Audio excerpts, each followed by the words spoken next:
The house had become a pressure cooker, the air thick with Mark's rising panic. He wasn't sleeping. He paced the hallways, talking to himself, convinced he was being watched. He didn't just suspect a corporate leak, he was hunting for a mole. He brought his personal laptop home and spent hours running anti-spyware, convinced his emails were compromised. He would look at me across the dinner table, his eyes narrowed, searching for any flicker of guilt or knowledge. My composure was my greatest weapon. I maintained the mask of the supportive, if slightly wounded wife, offering vague, useless advice like, just tell them the truth. Mark, knowing that the truth would destroy him entirely. He started trying to lure me into his confidence, desperate to find an ally. Listen, honey, he'd say, leaning in close, smelling of whiskey and fear. This whole thing, it's messy. The company thinks I moved money. I need you to just confirm that I was working late on those nights. Just say you remember seeing me on video calls at 2 a.m. Can you do that for me? He wasn't asking for my love. He was asking me to commit perjury. He saw me as a pawn to be used, even in his final moments of struggle. Mark, I can't lie to investigators, I would say gently, shaking my head. If you are innocent, the truth will come out. But I can't risk my own freedom for something I don't know anything about. Every refusal deepened the distrust between us, but it always drove him back to his corporate enemies, never to me. He was too arrogant to suspect the silent watcher in his own kitchen. His focus remained outward. David, the COO, the auditors, the lawyers. He saw a conspiracy of suits, not the architect of justice who slept beside him. The emotional toll was immense, even for me. There were days I wanted to break, to scream the truth, to relieve myself of the burden of this double life. But I remembered the receipt. I remembered the years I had sacrificed, the trust he had so carelessly shattered, not once, but twice. That memory was the anchor that kept my resolve ice cold. I started spending evenings in a spare room, claiming the stress of his situation was too much to handle. This gave me the emotional space I needed, and gave him the isolation required for the next phase of his collapse. Then came the physical threats. He didn't threaten me, but his paranoia escalated to general aggression. He punched a hole in the wall after a tense phone call, muttering about lawsuits and ruining reputations. I knew his control was slipping entirely. This was no longer about money. It was about a man facing the total exposure of his fraudulent identity. I moved my absolute essentials to a hidden duffel bag in the trunk of my car. I was ready to leave at a moment's notice. The night before his suspension, he had a breakdown. He sat on the edge of the bed, weeping openly. Not for me, not for his crimes, but for the loss of his prestige. They're going to take everything, he sobbed. The house, the car, the reputation. I'll be shut down. I sat beside him, putting a comforting, completely detached hand on his back. I'm so sorry, Mark, I whispered. It wasn't a lie. I was sorry that he had made these choices.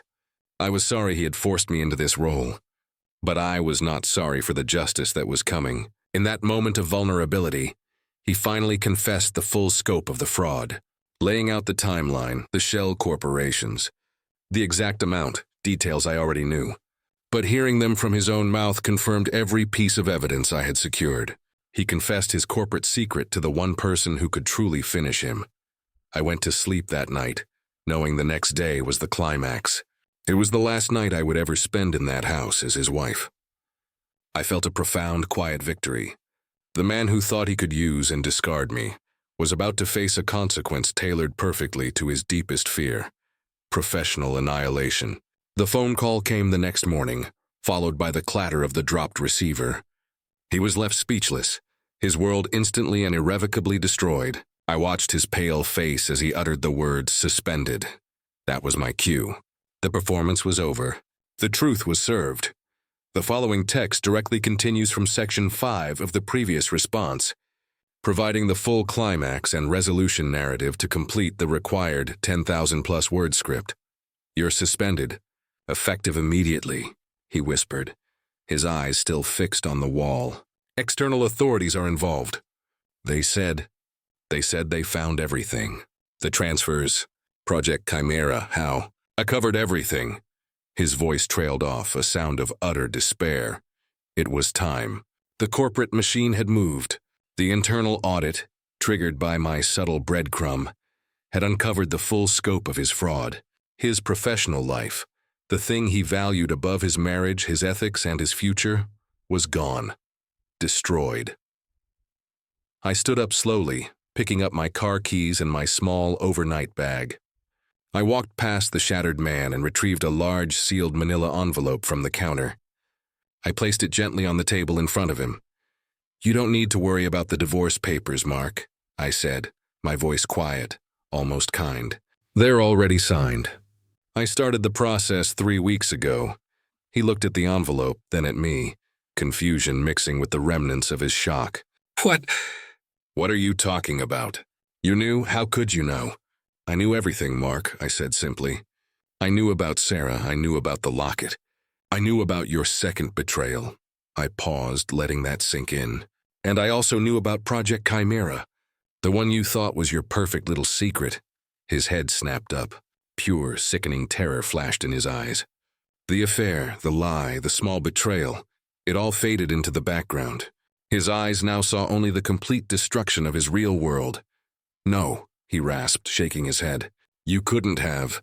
No one knew." "I knew the moment you put your career above your commitment, Mark," I said, my voice hardening slightly. "You built a perfect life on a foundation of lies. I just gave the authorities the blueprint to your collapse. You didn't just break my trust, you broke the law. And for that, there is no forgiveness." I turned, walking toward the door, taking one last look at the man who had been my husband. He wasn't crying or screaming. He was just sitting there, broken and exposed, surrounded by the ghosts of his own colossal arrogance. The black sedan outside, I realized, wasn't just investigating a crime. It was delivering justice. "Goodbye, Mark," I said, opening the door. "I hope you finally learn the cost of absolute dishonesty." I stepped out and closed the door behind me. The click of the lock felt like the closing of a chapter, the end of a long, painful story. The weight that had been crushing my chest for months finally lifted. I didn't look back. I got into my car and drove away from the house, the life, and the man who thought he could get away with everything. My revenge was complete, clean, legal, and permanent. The aftermath wasn't dramatic in a televised sense. It was quiet, efficient, and professional. Mark was formally charged with multiple counts of fraud. The company, facing its own liability, cooperated fully, turning over the damning evidence that I had initially led them to. Sarah, his colleague, was publicly shamed and lost her career. Mark was the architect of his own downfall, but I was the one who had handed him the consequences. The divorce was finalized quickly. The financial agreements, thanks to my careful pre-planning, protected my assets and allowed me to start over financially secure. I took back my maiden name, not out of anger, but out of a need for a fresh, honest identity. I wasn't Mrs. Mark anymore. I was just me, defined by my strength, not my title.